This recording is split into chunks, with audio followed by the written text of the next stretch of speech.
Hey, welcome back to Extended Kevin's Corner. Today we're talking about one of the most fascinating and controversial substances ever studied, DMT. Whether you think it's just brain chemistry or something much stranger, the experience people report are unlike anything else. I think Rick Strassman did a DMT study back in the 80s or late 70s where he intravenously injected people with DMT.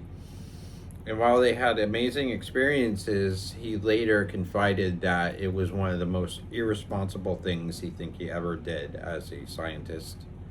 Yeah, how do you know how your body would even react to that? Yeah, yeah. That's terrifying. He could have killed people. I knew it wasn't deadly. The LD50 on it's really high, but it's not good for you. So first thing first, what is DMT? Depending on who you ask, DMT is either one of the most powerful hallucinogens known to science, or a doorway to something we don't know yet or understand. Scientifically speaking, DMT is short for dimethyltryptamine, is a naturally occurring psychedelic compound found in a variety of plants and in trace amounts within the human body. So, in the Amazon, it's called ayahuasca. You know, all the hippies doing ayahuasca journeys, DMT. Do they still call those people hippies? Probably not. They call them shamans. Well, it's a petrochemical now. The petrochemical way of doing it is a crystal, and you're smoking it. So, kind of like people smoke meth or people smoke. Not teach people how to do Yeah, but that's what they do. Anyway, I might get in trouble for saying that. So, what's really interesting is that despite years of scientific research, scientists still can't fully explain why so many people describe remarkably similar experiences. Because for decades, complete strangers have described encounters with similar kinds of beings, visiting the same kinds of places, and coming back with stories that are eerily similar. So, one of the most commonly reported places has become known as the waiting room. So you get to the waiting room before you actually enter the DMT realm. That's one thing I don't think people realize. Is people smoke DMT as a crystal, take one puff, take two puffs. Don't take any puffs. We don't condone doing drugs. And you're not going to DMT realm. You're just a little tripped out. Okay?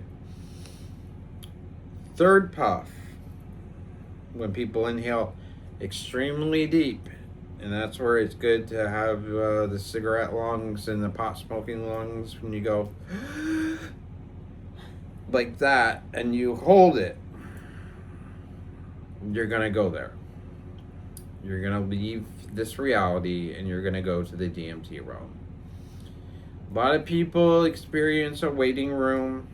I don't know. I never saw a waiting room when I did it, but a lot of people say you it's like they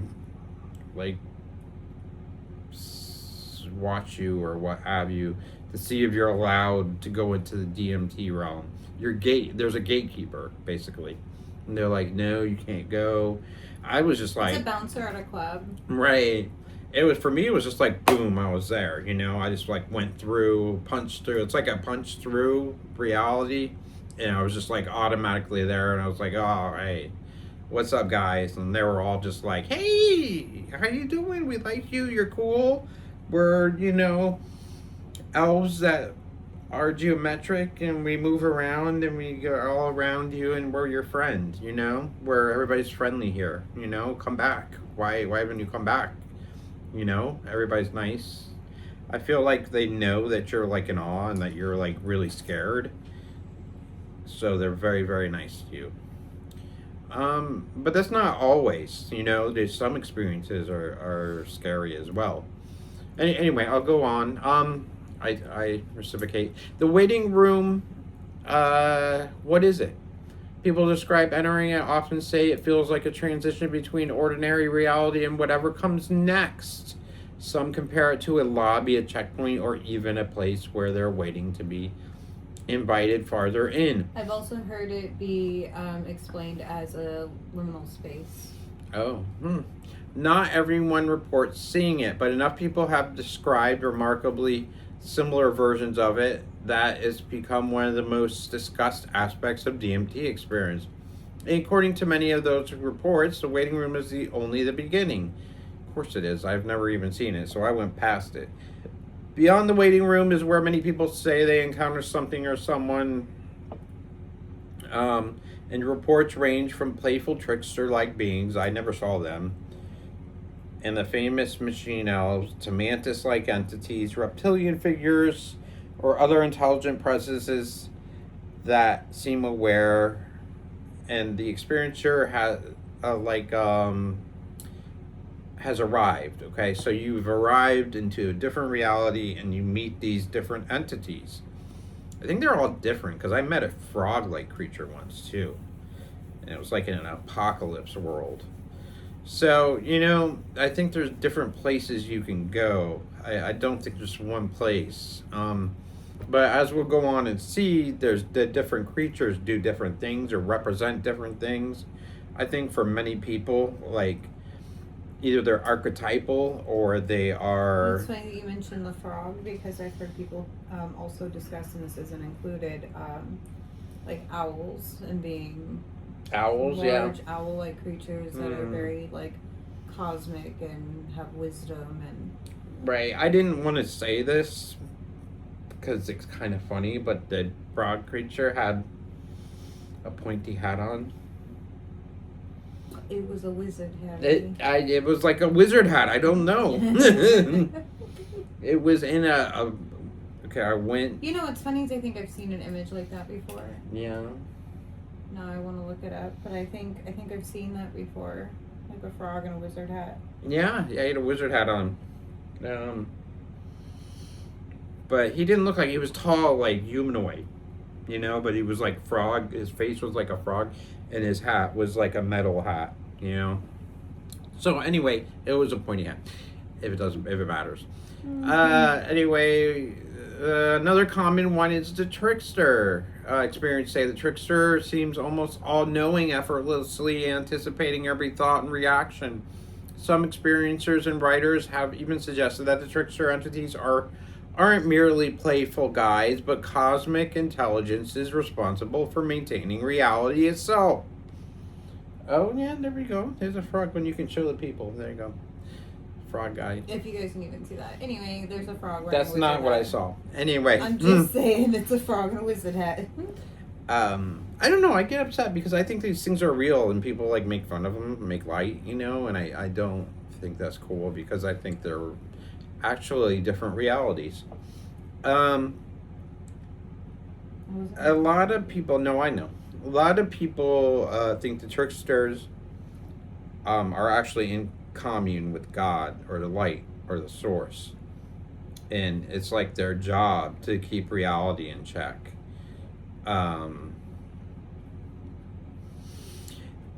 Anyway,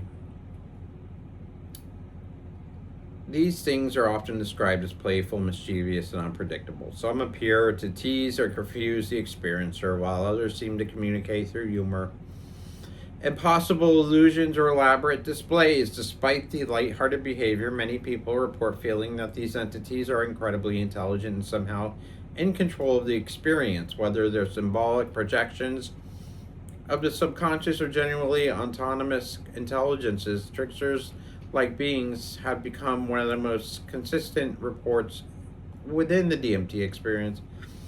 And according to many people, they're only the beginning. Many describe the feeling that they're no longer alone. Some believe these encounters are nothing more than brain creating familiar archetypes during an altered state of consciousness. Others believe they're interacting with genuine intelligent entities existing outside ordinary reality. Whatever the explanation, the similarities between many of these reports have fascinated researchers, writers, and experiencers for decades. So, who or what are these entities? One of the most well known encounters is with what we have become known as machine elves. The term was popularized by ethnobotanist Terence McKenna, who described meeting intelligent hyperdimensional beings during his own DMT experience. According to McKenna, they appear playful, energetic, and almost impossible to describe using ordinary language. Since then, countless others have reported remarkably similar encounters. Many describe the beings as small, mechanical, or geometric, or constantly shifting in shape. Some say they communicate without speaking, others claim they seem excited that another human has entered their world, almost as if they're greeting a visitor. But not everyone sees machine elves.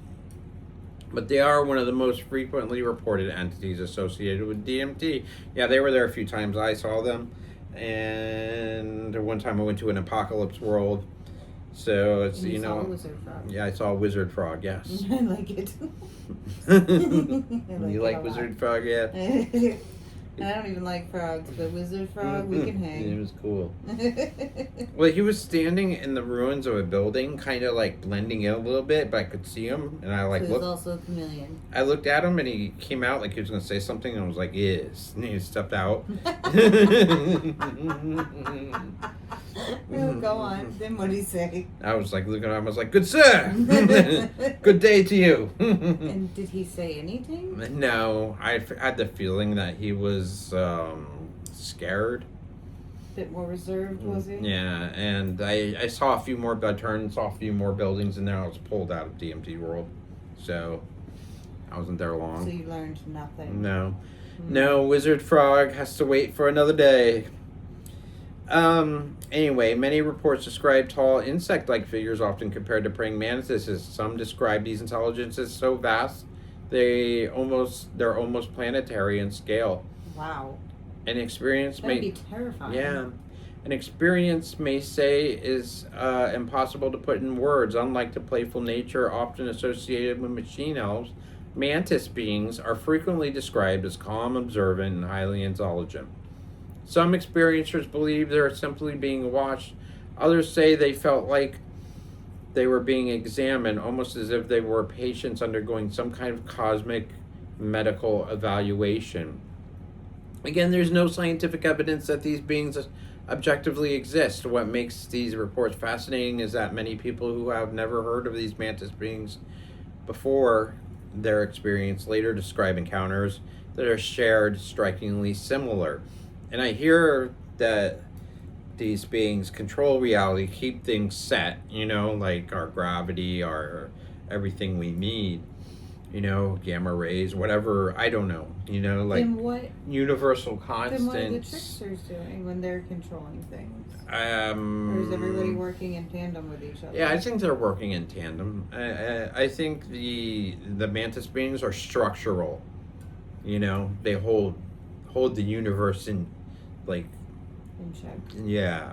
While the trickster things are more logical, more in tune with the yin and the yang. So then what are the machine elves doing? I just think they're entities. Entertaining? Yeah, I think they're entities. I don't know. I don't know them. I don't know. I hear that the insectoid creatures. That's the mantis beings, aren't they? Yeah, I hear they also are very wise, and I hear that they hide in black matter or black energy. That's why we can't see anything.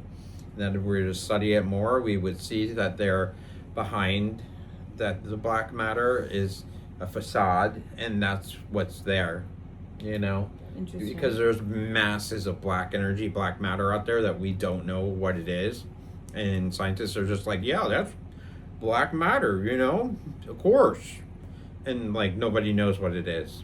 So, but from what I hear, experiencers are saying, or one experiencer I've heard say, that is where the insectoids or the mantis beings are constructing the universe and keeping the universe in check. So, anyway, that could be wrong. Who knows, but I find it interesting. So, Others describe something very different. Reptilians or lizard-like entities have also become recurring part of DMT reports. Some experiencers describe them as intimidating or powerful. Others describe them as neutral observers. Other even guardians outside the scientific discussion. Outside of scientific discussion, these reports have fueled countless theories involving interdimensional intelligences and hidden aspects of reality.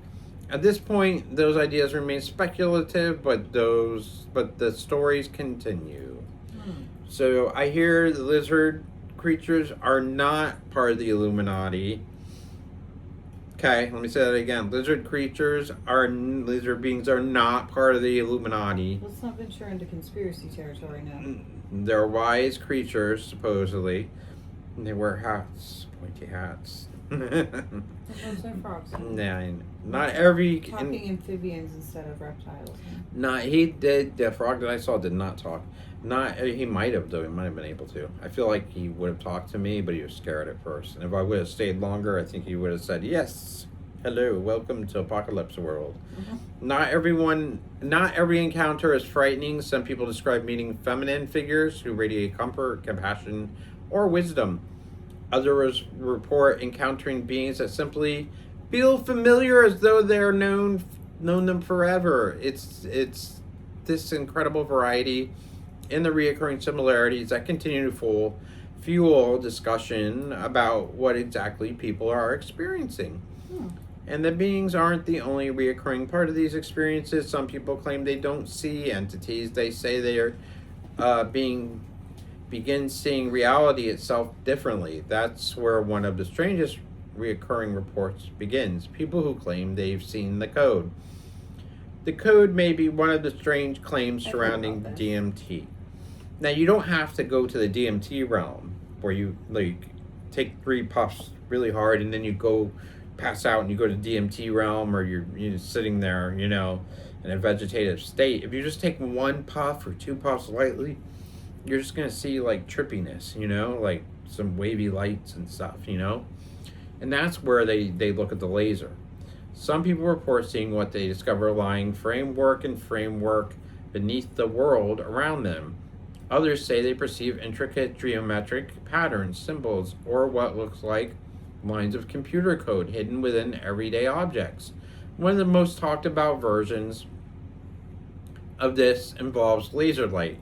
Some experiencers claim that while under the effects of DMT, laser beams no longer appear as simple beams of light. Instead, they describe seeing complex geometric structures, symbols, and patterns that seem to exist within the light itself.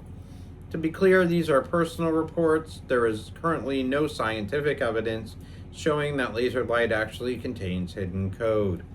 Only an observable... That's what they want you to think. Yes, it's only observable during DMT experiences. But what makes these stories so intriguing is that similar descriptions continue appearing from people who have never met one another. That is interesting. There's ongoing scientific study of people. Everyone that looks at a laser, hundreds of them see this code. So, what is it? Some believe it's simply the brain interpreting visual information differently while under the influence of a powerful psychedelic, which it could be. Others wonder if altered states of consciousness allow us to perceive aspects of reality that are normally hidden from us. Like we're living in a simulation. Right? At this point, no one knows for certain. For years, one of the biggest challenges in studying DMT has been an incredibly short duration period. A typical experience often lasts a few minutes before the effects begin fading. That doesn't leave researchers much time to observe what's happening in the brain or ask participants detailed questions while they're still immersed in the experience. Sure doesn't. That's beginning to change. Researchers have recently begun studying methods of delivering DMT through a continuous infusion, allowing participants to remain in the experience for much longer than was previously possible. The goal isn't to prove altered dimensions or disprove them.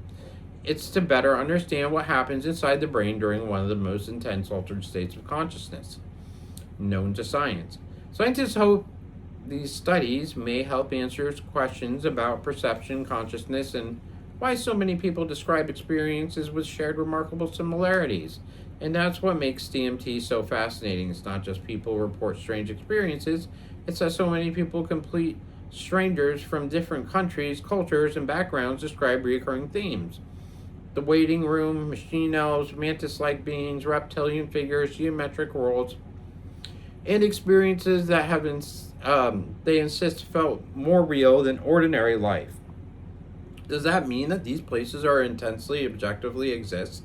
Science can't say that. Does it prove they're only products of the brain? Not yet. For now, the DMT experience remains one of the most fascinating mysteries in the neuroscience, psychology, and the paranormal. So that's going to do it for this episode of Extended Kevin's Corner. If you enjoy this one, let us know what you think down in the comments. Have you ever heard of the waiting room, machine elves, or any of these reports before? Or have you seen them? We'd love to hear your thoughts. If you haven't already, don't forget to like, comment, and subscribe, and ring that bell for notifications so you don't miss further episodes. If you made it this to the end, thanks for hanging out. Until next time, stay spooky.